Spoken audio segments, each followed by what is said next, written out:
doors. I'm not a salesman. I'm not going to go pound on doors. I'm not selling anybody a flipping vacuum. That's not what I do. You know, I'm going to be a school teacher, physical education, health and fitness teacher. That's what I graduated, major in coaching and outdoor rec and adaptive PE. That's what I went for. Jim's like, Dan, you're personable. You'd be good at this. You should try it. You'd be great. And I'm like, Jim, I'm not going to sell vacuums. I'm not into that because I didn't know anything about this business. Finally, Jim got me in. He got me in about, pulling teeth, but he finally got me in. He actually sat down with my wife and I at Copper Kettle in River Falls, Wisconsin, and he made his pitch. And I looked at my wife, and my wife looked at me, and I said, you know what? I've got a teaching job all lined up at Lake Geneva, Wisconsin. I was going to be a physical education, health and fitness teacher, head football coach. I had my plans all set. I go to Jim. I'm like, fine, you know, whatever. I'll do it for the summer, make some extra cash, right? And then I'll go down and do my coaching thing and my teaching thing. Unbeknownst to me, storm hit in Appleton, Wisconsin. And Jim's like, hey, you know, we got to go out to Appleton. That's where we're going to sell. This is back when we were actually storm chasers, right? We chased Brian, Shane, you know what we're talking about. We're actually storm chasers. And I'm like, whoa, I just work at Pizza Hut, man. I don't have the money to go afford to live out. Back as a 1099, you know, we didn't get draws and things like that, right? What you had in your pocket is what you're starting off with, all right? And it takes, nobody told us, Shane, did anybody tell you it took 3 months to get money? No, it's a tough biz. So we went out. So we went out to Appleton, and I told Jim, I'm so much, and you know, thank you so much. But went out to Appleton, and Jim saw something in me that I didn't see in me, and he paid for my hotel, paid for my things to help me work, taught me, trained me. So thank you. But anyway, so I did this work, and I got out there, and I struggled right away. I didn't know what I was doing. I didn't get the training, or I didn't listen to the training in which I should have. But he kept me in, and trained until finally I realized something for myself, that there's a lot of money in this business. And if you guys don't see that, there is a lot of money in this business. You just got to be good at what you do. So at that point, I came to the realization, there's a couple other guys that trained me in. I came to the realization, and I'm still stuck by that today, that to me, personally, this business to me is a game. All right? And that is, I tell everybody at Build Strong the same thing. And how you get really good at this business is you got to get really good at the game. And how you get good at the game is you got to invest in yourself before you invest in everything else. And when I say that by investing in yourself, I mean do the little things that'll push you to that next level. So I decided 23 years ago that, you know, Jim can tell you how competitive he is, but I won't lose. And he knows that. He knows that. And I decided 23 years ago that I want to be the best. And I made it a point that I was going to be the best. And in doing that, I knew there was little sacrifices and things I had to do to get to that point. And I started at that point. My wife and I moved to Appleton because we thought, hey, we're working in Appleton. This is where I'm living for the rest of my life. Bought a house, got everything over in Appleton. We're ready to go. We're making it. We're doing well. And then, boom, a hailstorm hits in River Falls. Now, I'm old, so all of you remember River Falls when I got hit the first time, way back when. So I'm like, oh, shoot, a hailstorm in River Falls. Jim's like, hey, we're going back to River Falls to work. As I've got a house now in Appleton with my wife, we're newlyweds, and she's sitting in Appleton. I'm like, oh, shoot. So now I moved back. So I spent all of 3 months in the house? Maybe. And I moved back here. And so it was kind of a change. So I've learned a lot through the times. So the moral of the story is there's a lot of sacrifices you have to make. And with myself, what I started and how I got to 18 million is it's not you got to $18 million in 1 year, great, good job. It's $18 million of 23 years of sacrifice to get to that point. But everybody can do that. And how I did that is by developing habits that will succeed in this business. And in developing habits means if you're having a bad day, you know what? We all are going to have that. I mean, we're working 6 days a week. Sundays I don't work much, but we're working 6 days a week. You're going to get days where you go out and you pound 200 doors. You ain't going to get one. But then there's days you're going to go out and the first door you're going to sign, that homeowner's going to say, well, shit, I was just waiting for somebody to knock on my door. I've got my paperwork right here. And you're there for what? 15 minutes? Like, holy cow, that one just worked out perfectly, right? There's ups and downs. And that's why I say the moral of my story is this business is a game. And it's how you play the game. Objections-wise, I mean, Jim and Chuck said it right off the bat. There's 3 different pitches that I use with every single homeowner, right? I know, those guys that have been with me, I know exactly what I say to homeowners. They can't come back to me and say, well, you said this. No, I know what I said, right? But there's 3 different pitches. And then everybody's got an objection. And that's the biggest thing that I can train newer guys is it's okay to practice your pitch, and you need to practice your pitch because you got to feel comfortable in front of that homeowner. That's so important because that homeowner can see through that, right? But you're not going to say the same exact thing every single time because that homeowner has an objection that you may not have heard of before. And you've got to get past that. That's part of being in the game. That's, knowing your skill, knowing what you're talking about. So a couple of things I've done that has helped me in that process is marketing myself. When I say invest in yourself, you got to go out and you got to join the B&I groups. You got to join different groups that'll get your name out. Facebook groups. You got to join booster clubs. I'm 8th grade head football coach in Hudson, Wisconsin. You know what that means? That means there's about 1,300 emails that I have access to. And what does that help? What does that mean, right? Big storm in Hudson. Who knew there was a big storm in Hudson last year? Anybody? 1,300 emails went out. Guess what happened? 37 seconds after that hailstorm hit. There was my card and 1,300 emails were sent out. Insurance agents. Please tell me everyone's at least trying to get in with insurance agents. Those are huge. Every year, what I try to do is I set up what is called a Western Wisconsin Insurance Agency meeting. What that means is at Lake City Realty, or Lake City Insurance, they bring in real estate agents. I sit in front of a group of probably 30 to 40 real estate agents, and I explain what I can do for them. Back to adding value, like Jim said. The value the insurance agents want is they want somebody that they can call, they can go out and do a free property inspection on top of their house. If there is enough damage on that property, then make a claim, right? Don't just make a claim if there's not enough damage, because they want somebody to say, is there enough damage? And if there's enough damage on top of that property, I go up there and I do a free, now see, Shane had the 28-point inspection. Every time I knock on the door, I do a free scope assessment. That's what I call it. It's a scope assessment. I don't say, hey, can I inspect your house? Or during the winter months, because we have winter months and we're knocking on door in the winter months, guess what my scope assessment turns into? An energy assessment. I'll do a free energy assessment. We'll take a look at your attic, blah, blah. By the way, who's doing your roof? What's the question they're going to ask you? What do you mean?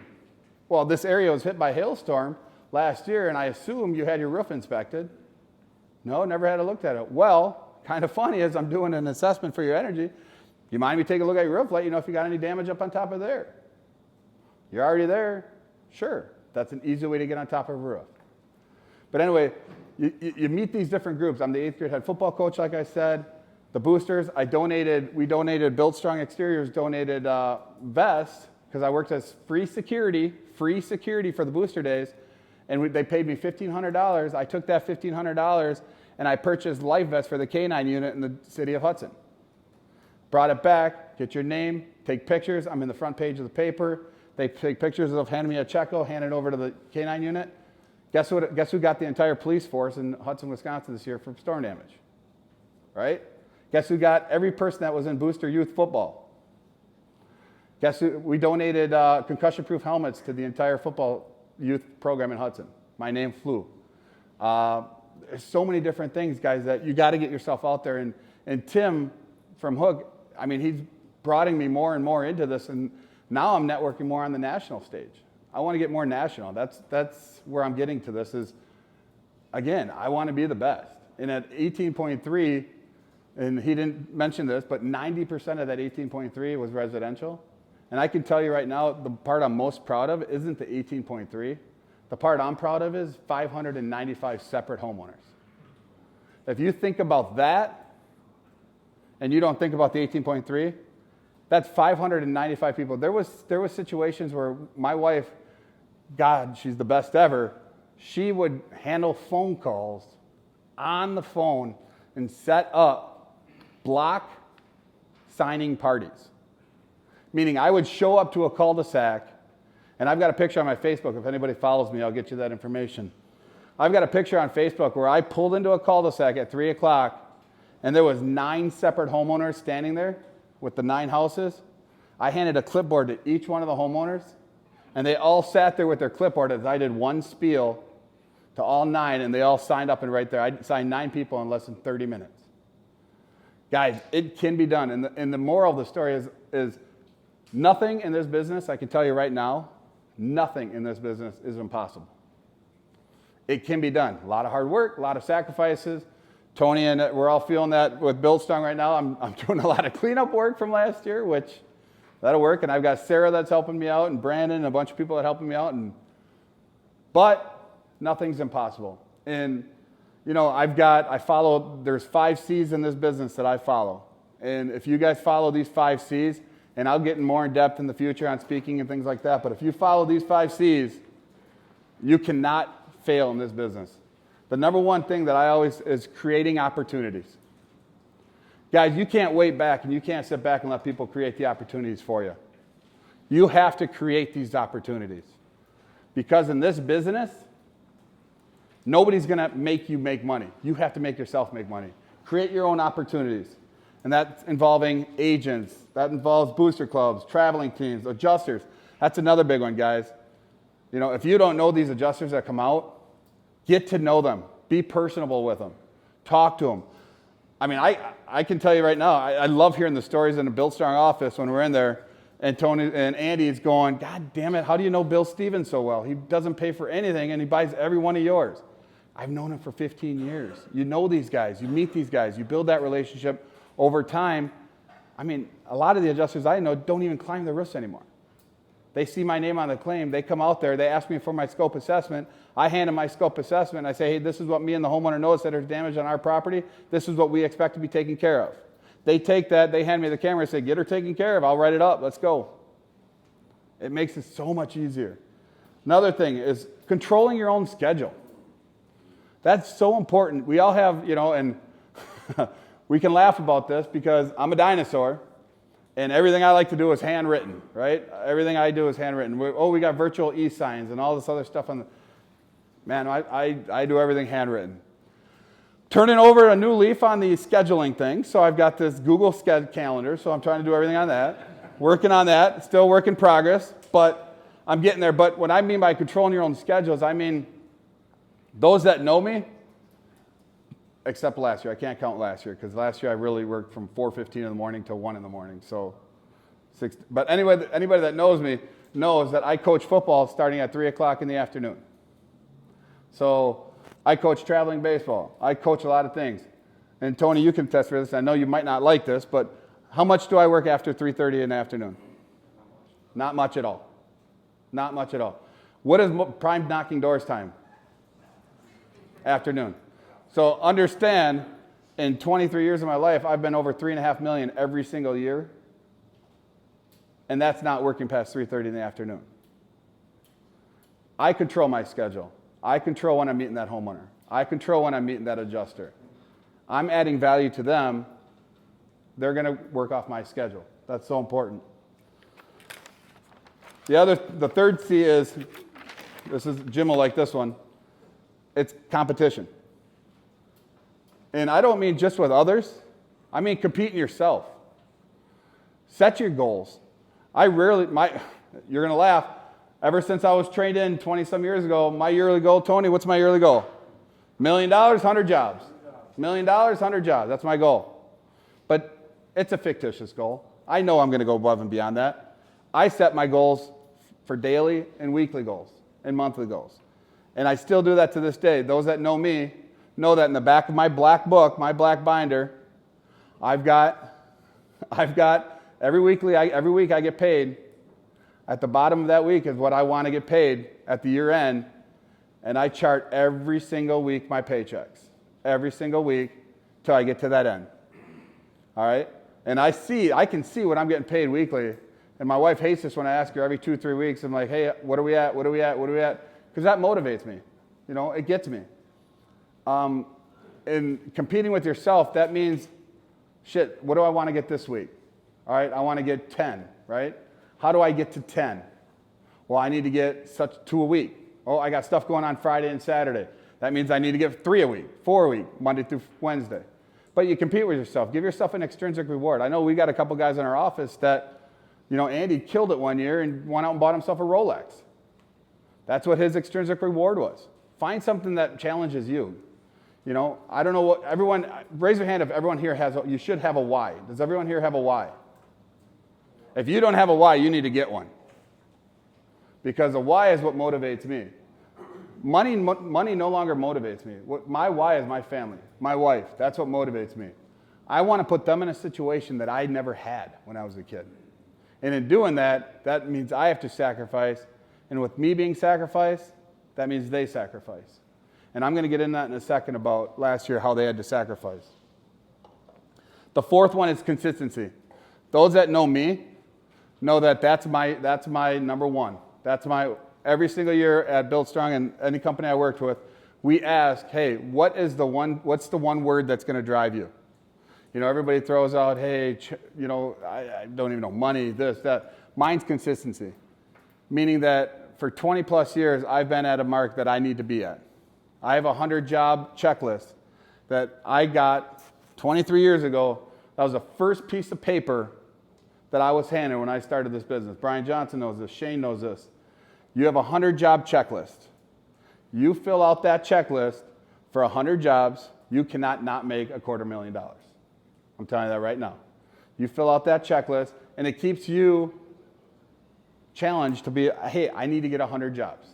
Now, if you get 100 jobs now at $25,000 per job, I'm not a numbers guy. Ty, Chuck, you can help me out. That's $2.5 million. $2.5 million, you get your cap out from that check. Guess what you're making?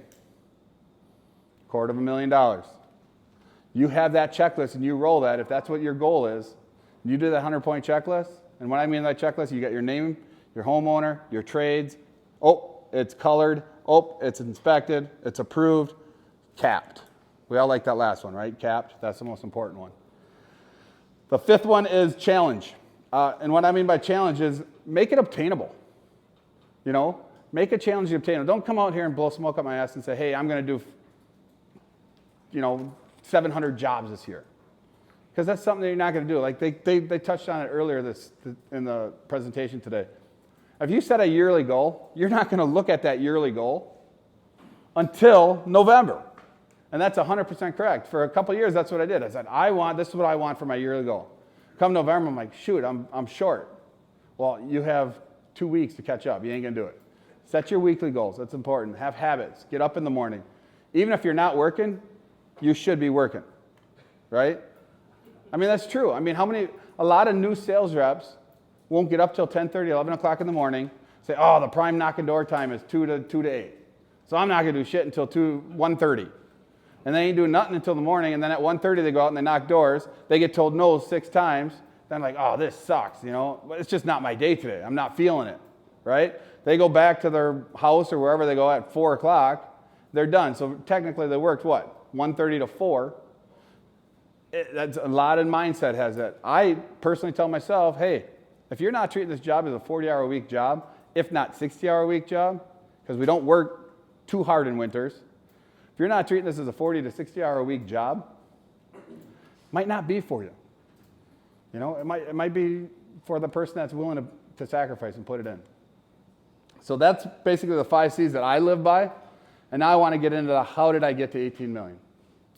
And I'm going to tell you, I can tell you right now, I've got it 37 seconds after that hailstorm hit. I'm standing on my front porch, and I get a phone call.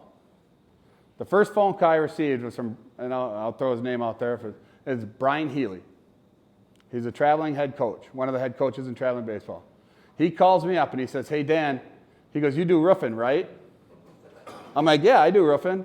He goes, I remember 4 years ago, you purchased bags for our Built Strong purchased bags for our traveling baseball team.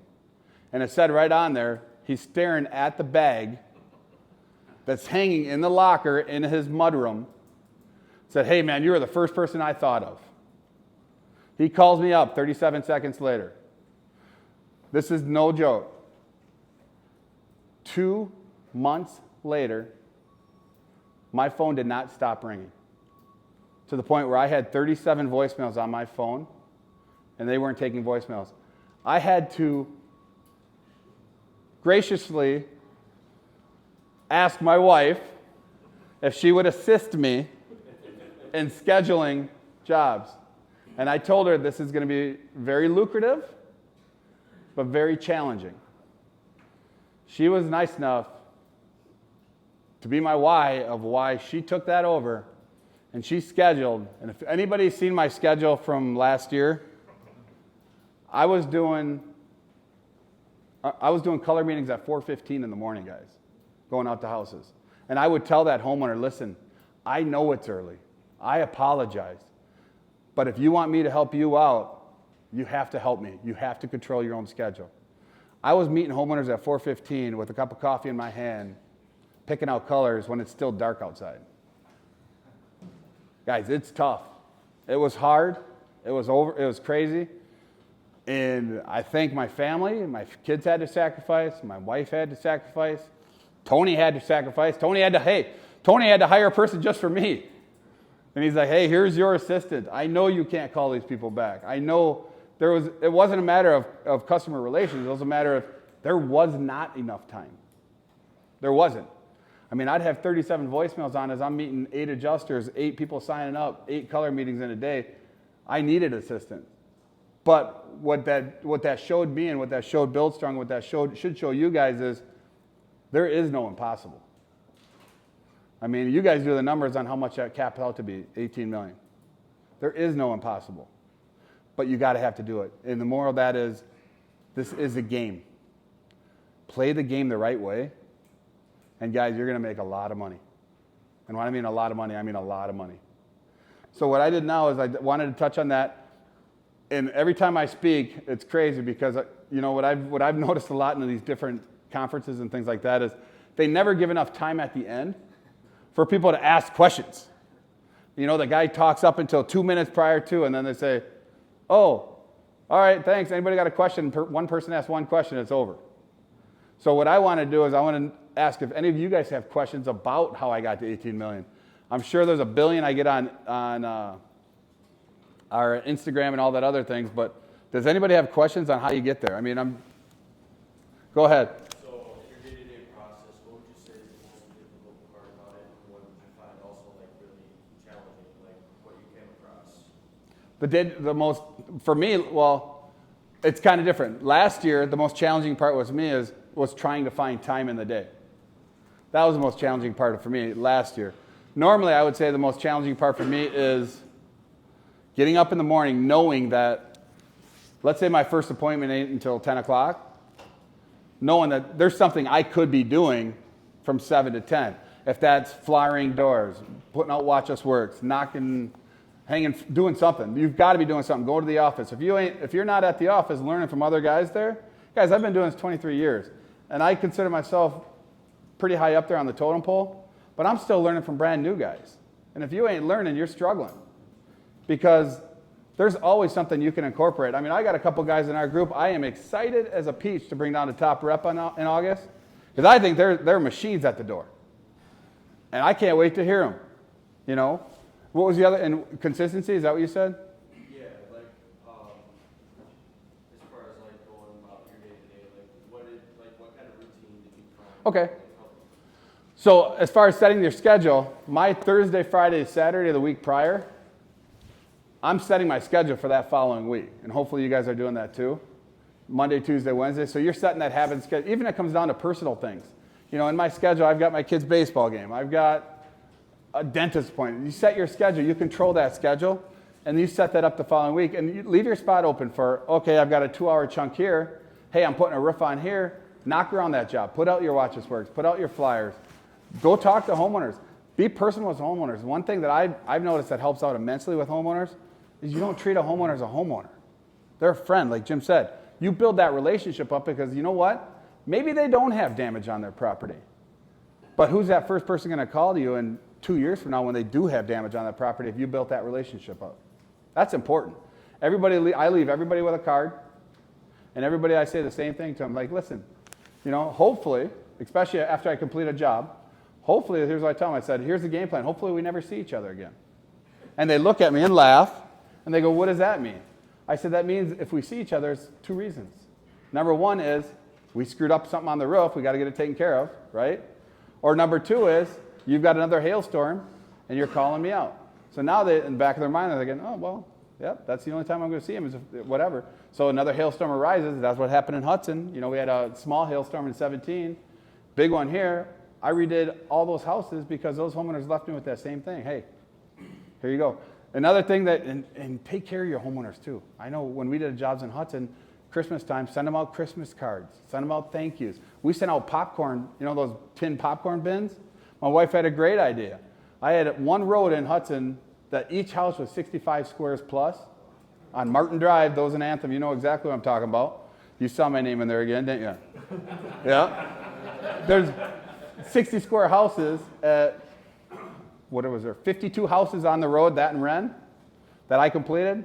In this past storm, I did 51 of the 52. Each one of those jobs were $40,000 roofs. Why? I can tell you why. Because we sent popcorn buckets after the last storm to every one of those homeowners. The top lid had my information and everything right on the top lid. Majority of people keep those popcorn buckets, don't they? And when keeping those popcorn buckets, your information's written all over that. Baseball bags, information's written all over that. Build Strong, we've sponsored the concussion-proof helmets. You know what I made sure of? Back of all the jerseys on the youth football had Build Strong exteriors. You can't not look at that, right? It makes a point, Any other questions? I'm sure that, yeah, go ahead. How do you stay disciplined every day? You want to turn around? Tiffany, why don't you come up here for a second? Come up here. Now here's my why, and then she can answer this question perfectly. Hi, everyone. On your necklace. So this was the other part of my presentation today is this is my why. This is what made me 23 years ago what I am now. So her question is, how do I stay disciplined in doing this? Me. Yeah. So why don't you give a little bit, elaborate a little bit about when we first started this to where we're at now in the challenges it was for you. Okay. Let's see. Straight out of college, and he's not going to be a teacher. He is going to do this path with Jim. Okay. Louder. Okay. All right. Okay, we're going to do this. We definitely started out without a goal, without any intention. Just going to give this a whirl and see what happens. But very quickly, we saw the potential in the first few years that it was real. It was legitimate. The checks all cashed. And it was something that was sustainable, that it was a career path if we made it become that. But it took both of us to make that happen. We did own our own company for a decade, and I ran the office. So there is a component in there that I've been in the industry, and that's something that I would offer as a suggestion to everyone out there, that if you have a person and they're intertwined with you, to give them some foundation of knowledge to help them learn a little bit more about what you do, because that creates some trust and also helps them see there is value in this. We can make this work. But there's a lot of sacrifice on the home end or the personal end, and when I saw the value in it and I saw that this was something that could be a pathway for us, I invested in it too. So I'm not saying that they are climbing roofs, although I did. Yeah. But I learned about it, and I learned how to talk to homeowners. I learned a lot about the industry. I wasn't an expert, absolutely not. But I knew enough where I could help out when needed, and I was tolerant and patient with his schedule and what he was going through, because I saw that if we just put the work in now, that it was going to turn into something and become something that benefited both of us. So I would offer that if you have people in your life, the more that they know about it, the more basic things that you can show them. First of all, they can help you out. There were many nights for a very long time when at home, when he would sell all day and he would come home, I would sit down with his files, and there were chunks that he would teach me to do. Now, this was back all on paper. It comes from trees. And it would carbon copies, 3-part. I'm a dinosaur too. And so he would teach me one small chunk of what his job was. And on every single file, I would do that one part of it just to help speed it along. So if you start building up that at home, I mean, our kids staple. I mean, we have a little sweatshop going on unofficially. But our kids stuff folders, they staple, they can do watch us work cards. I mean, they help tremendously. And that's something when the storm hit last year, we had a family meeting. We talked about the sacrifices that it was going to take, but it was going to be amazing for our family. But it was all of our family because Dad wasn't going to be around. We did not see him. He would come home, people would ask me, is he okay? I'm like, I haven't seen him in days. Because he would come in and it was dark and he would go straight into the home office and he would try to return phone calls, but I would come in at one point and say, it is inappropriate for you to be calling people back at 10:15 at night. That's when I got into it and started doing some of that for him. Emails, I let him do all hours of the day and night because worst that happens is their phone dings. But our kids, we had a family meeting, we talked about it, and they all agreed to be on board, which I think is important, especially if you have a family. Everyone has to know there's going to be sacrifices. This is not a 9-to-5. It's something more than that, but it is sustainable as a career if you invest in it. So they stapled, and they would have piles and boxes, and they would stuff folders. I would send one of them out to clean out Dad's truck, Lord Almighty. Clean it out because he looks like a trash person. Like, you can't, like, just clean it up, restock everything, get his supplies. I mean, it was definitely a family effort, and it was a choice that we made. So it's something, because it's such a tornado of a career choice potentially, that you want to talk to the people that are very in your core and get them on board. Teach them a little bit about it. And then when your schedule gets intense, when there's a storm, they can jump in and help. And you can teach them those parts. Now, I knew a lot of it, so during the storm, when I would call, I would return Dan's voicemails and do his scheduling for several months. I could talk to the homeowners. I could tell them about the process. I could tell them exactly what's going to happen. This is how it works. I told them from start to finish. I also have a background in residential lending, and so I've worked with a lot of mortgage companies, supplements and depreciation. So I could tell them the entire speech, his speech actually, and preset them, which also helped him in the long run. It was so easy when I pull up to a house, and the homeowner's like, "Hey, I talked to your wife. Where's this insurance agreement form? I'm ready to sign." Yeah.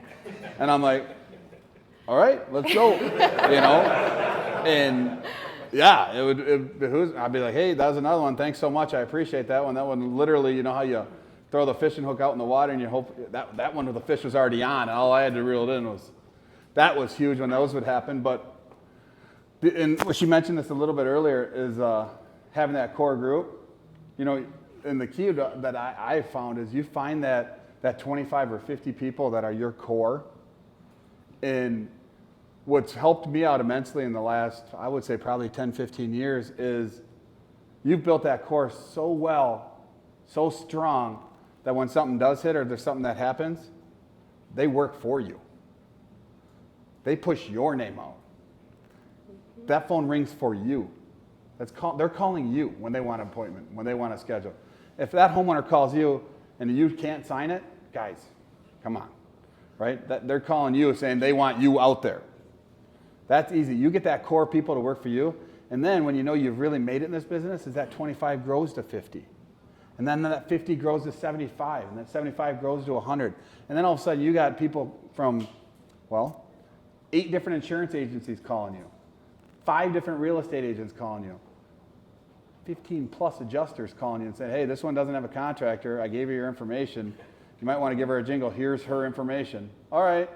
Hey, how you doing? Bill said that you're interested in having some. Yeah, he said everything about you. Why don't you come out and take care of us? Oh, okay. Schedule it up. Go for it, right? Sorry for cutting you off, but and I think the moral story, and we'll end on the. Well, we can do a few more questions. How much time we got? 7 minutes. 7 minutes. And other questions? Go ahead. Yeah, Dan, you talked about playing the game, so I'm just wondering how much of the process do you control? What do you hand off? And then if you found out that River Falls just got hit 15 minutes ago, what would you do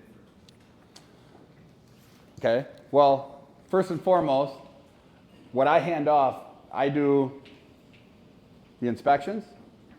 I personally do the adjuster appointments. I do the color meetings. I do the orders. I'm getting help with Brandon and Sarah a little bit on the order part and that stuff. And you know, you can't do it. It's hard to do without an assistant. And I was, for 22 years, I did everything myself. And then last year, I was fortunate enough to have an assistant that her main focus, to be honest with you, was relationships back with these homeowners. Because that's my goal, is you want to build those relationships, because it's not so much now, it's in the future, right? 3 years, 5 years, 7 years from now, you want those homeowners to contact you back. And the best way to do that is you got to do your touch points. You got to be able to talk to these homeowners back. And that's what my assistant does a lot for me now. But really, pretty much every part of the job, I do. And that's what made it so difficult. If I just went out and signed them and then passed them over, right? A little bit easier on my part, because all I'm doing is signing. But trying to schedule the signing, the colors, the adjusters, all that. That's why after we're done here, I'll show you my schedule from last year. It was ludicrous. It was crazy, those that saw it. Did that answer your... Oh, in River Falls, what would I do differently? Yeah. Honestly, I would do nothing differently. I mean, they're working for me.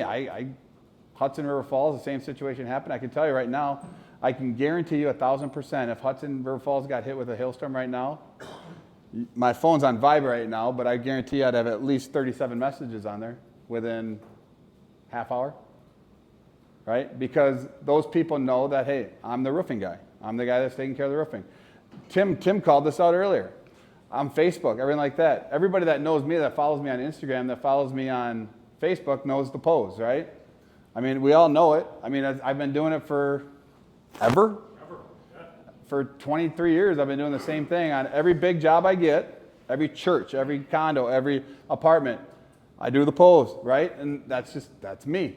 I mean, I was out just the other day getting John Randall from the Vikings, right? You'll see it on Instagram here. Got him doing the pose.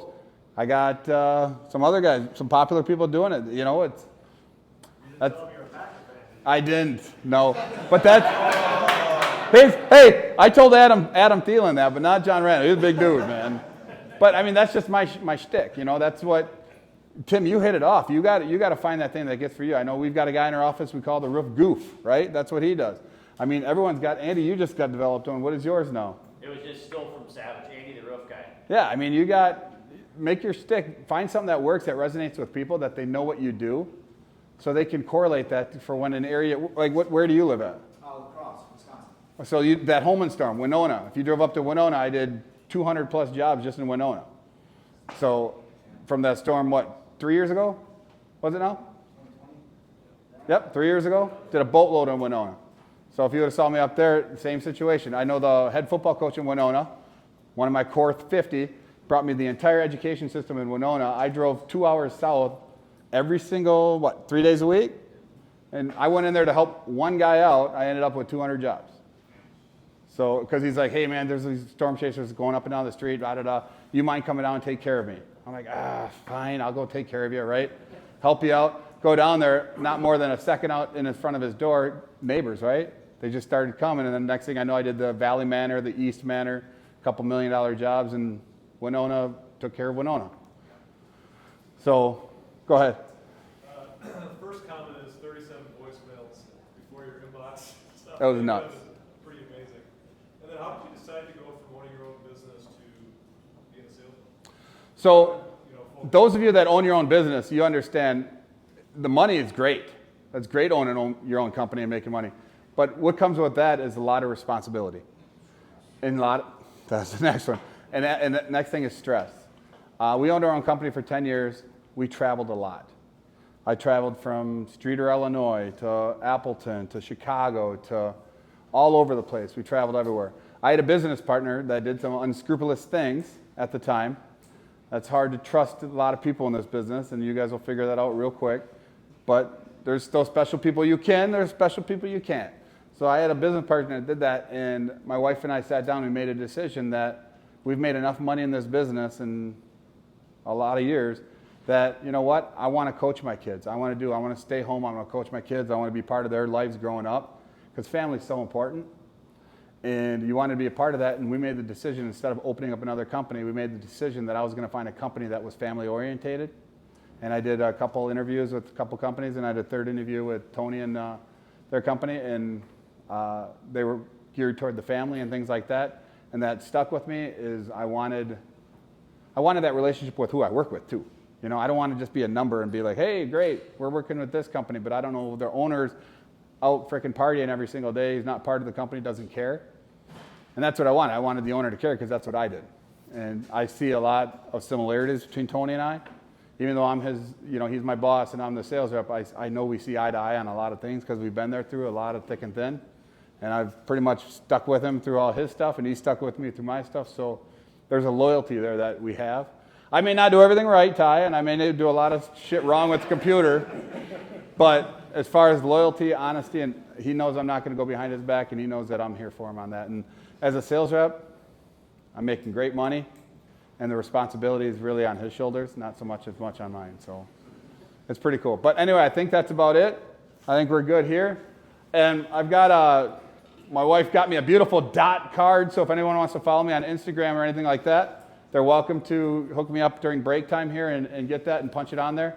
We put a lot of stuff on there. If anyone has questions, concerns, hit me up. I'm happy to help anybody out and talk to you and go like that route. So I appreciate everybody.